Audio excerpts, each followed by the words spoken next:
चंद्रयान-3 की सफलता के बाद भारत 2 सितंबर को अपना सूर्य का मिशन लॉन्च करने जा रहा है, जिसका नाम दिया गया है आदित्य L1। लगातार जो स्पेस साइंटिस्ट हैं, स्पेस एक्सपर्ट्स हैं, भारत की इस उपलब्धि के बारे में लगातार बात कर रहे हैं। और आपको बता दें कि भारत की तरफ से ये पहला सूर्य का कोई भी मिशन है। इससे पहले हालांकि कई देश जो है वो सूर्य पर अपना मिशन भेज चुके हैं, लेकिन भारत का ये पहला है।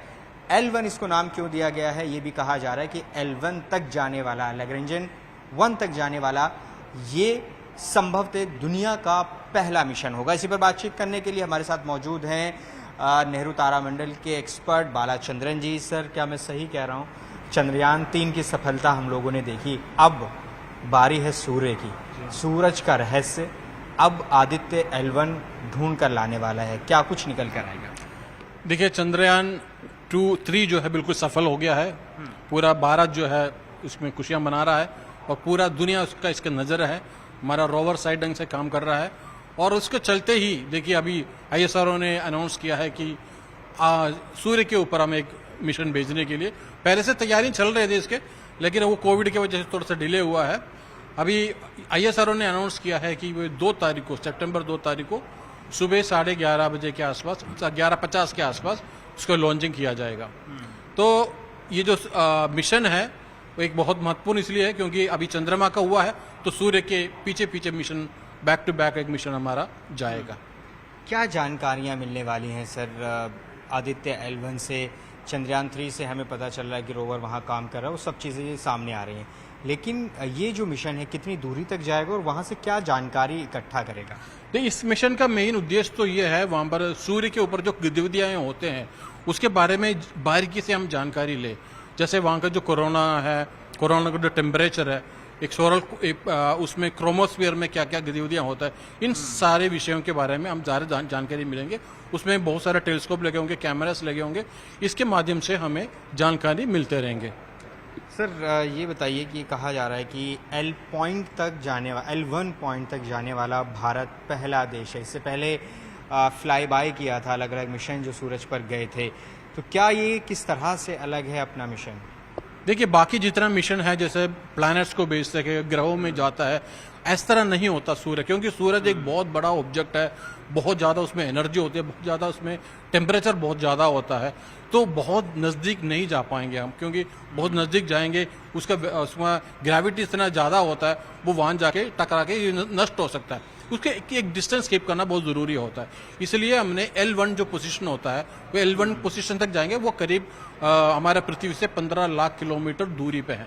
उस दूरी पे हमारा स्पेसक्राफ्ट को उसको प्लेस करने के बाद वहां पर यह कहा जाता है कि वहां पर कोई भी डिस्टर्बेंस नहीं होगा, क्योंकि वहां पर कोई ग्रहण होता है या कोई अकोल्टेशन होता है, कोई ट्रांसिट होता है, इन सारे इफेक्ट जो है हमारा इस मिशन पे नहीं पड़ेगा, क्योंकि कुछ भी हो जाए ये हमेशा सूर्य के ऑब्जर्व करते रहेंगे।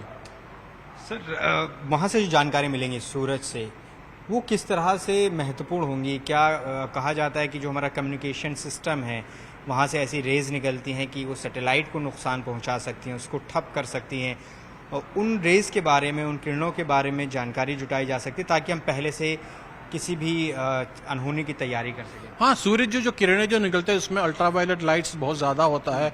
उसके अलावा जो सरफेस टेम्परेचर के बारे में जो वेरिएशन होता है, जो कोरोना का जो टेम्परेचर होता है उसमें बहुत ज़्यादा वेरिएशन होता है। ये क्यों होता है? वो क्रोमोस्फीयर में उसमें क्या क्या होता है, उसके अंदर अलग अलग उसमें सेपरेट उसमें घटनाएं हैं, उसके बारे में बारीकी से जानकारी हमें उस हमारा जो नया जो मिशन से हमें मिल जाएगा। सर, ये बताइए कि अब जो भारत किन देशों की फहरिस्त में खड़ा हो जाएगा सूरज के लिए मिशन जो लॉन्च करने जा रहा है? देखिए, भारत पहला देश है कि उसके नज़दीक जाते 15 लाख किलोमीटर L1 तक हमें जा रहा है। वो L1 की पोजीशन है, इसलिए आदित्य L1 का नाम इसलिए दिया है। मतलब निश्चित रूप से जो है भारत हमारा ऊंचा झंडा हमेशा ऊंचा रहेगा इसके मिशन के बाद। चंद्रयान-3 की बाद ये एक बड़ा मिशन सर माना जा रहा है? बिल्कुल बिल्कुल, देखिए ना, बैक टू बैक मिशन हमारा चल रहा है। ISRO बिल्कुल आगे चल रहा है पूरा दुनिया में। स्पेस मिशन के बारे में अगर बात करें, ISRO बिल्कुल आगे है इस टाइम पे।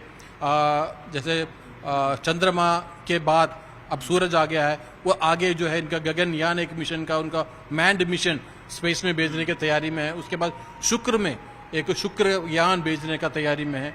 तो बिल्कुल निश्चित रूप से भारत जो है बिल्कुल आगे है इस रेस में। सर, इसरो जिस तरह की अब बैक टू बैक चीज़ें कर रहा है, तो अब ये हम मान सकते हैं कि नासा के बाद जो इसरो है, नासा को दुनिया में बड़ी चीज़ माना जाता है, तो इसरो भी अब झंडे उसी तरह से गाड़ रहा है। देखिए, अपना जो साइंस जो है, साइंस के ऊपर कोई भी काम करे वो सिर्फ अपने लिए नहीं होता, वो पूरा दुनिया के लिए होता है। जैसे आर्मस्ट्रॉन्ग ने सबसे पहले वहां पर उतरा जरूर है, वो अमेरिका के सिटीजन थे, लेकिन इसका मतलब ये नहीं है सिर्फ उनके लिए है था। उसको जो खोज उन्होंने किया पूरा दुनिया को उपलब्ध हुआ है। और हमने जो वहां पर चंद्रयान 3 वहां पर उतरा है और हमारा रोवर चल पड़ी है, तो उसकी जो जानकारी मिल रही है सिर्फ हमारे भारत के लिए नहीं है, वो पूरा दुनिया को डिस्ट्रीब्यूट होगा। वहां पर क्या क्या आगे क्या क्या कर सकता है वो पूरा दुनिया सीख सकता है इससे। फिर एक और चीज़ जो सवाल ये है कि क्या सूरज के जो रहस्य हैं, क्या वहाँ पर भी कोई ऐसी फोर्स है जैसे बरमूडा ट्रायंगल कोई भी चीज़ अपनी तरफ खींच लेता है, तो उन सब चीज़ों के बारे में भी क्या जानकारी मिल सकती है अगर है ऐसा? देखिए, वहां पर एक तो आप जानते हैं हम इसका जो ग्रेविटी जो है हम इमेजिन भी कर सकते हैं, इस तरह बहुत बहुत जबरदस्त इसका ग्रेविटी है। जैसे प्लूटो से लेके जो आगे जो है जो कॉमेट्स है, इन सब जो है सूर्य को चक्कर लगा रहा है, क्योंकि वो ग्रेविटेशनल फोर्स की वजह से होता है। क्योंकि सन जो है इतना बहुत बड़ा एक ऑब्जेक्ट है, इसका टेम्परेचर बहुत ज्यादा होता है, तो इसलिए बहुत नजदीक जाना जो है इतना पॉसिबल नहीं है। दूर से हम इसको ऑब्जर्व करना ही ठीक है। सर, आखिरी सवाल, क्या तैयारी की है आपने यहाँ पर लॉन्चिंग के दिन के लिए? देखिए, हम ये कोशिश करेंगे, अब तो हमारे दिन बहुत इसके बाद एक हफ्ता ही रह गया है, फिर भी हम कोशिश करेंगे जैसे हमने चंद्रयान 3 का जो लॉन्च इसका जो लैंडिंग है सही सलामत जो लैंड हुआ हमने थिएटर के अंदर लाइव दिखाया है, उस तरीके हम कोशिश कर रहे हैं। क्योंकि एक हफ्ता ही रह गया है, फिर भी हम कोशिश करेंगे पब्लिक को उस दिन जो भी पब्लिक यहाँ पर आएंगे इसको लाइव दिखाने की कोशिश करेंगे। तो शुक्रिया स्पेस एक्सपर्ट बालाचंद्रन जी, जो कि बता रहे हैं कि आदित्य L1 किस तरह से इम्पॉर्टेंट है और भारत के जो मिशन है उसमें भारत ने अब एक और कदम आगे बढ़ा दिया है। कैमरा पर्सन निज़ाम के साथ जावेद मंसूरी, न्यूज़ 18 इंडिया, दिल्ली।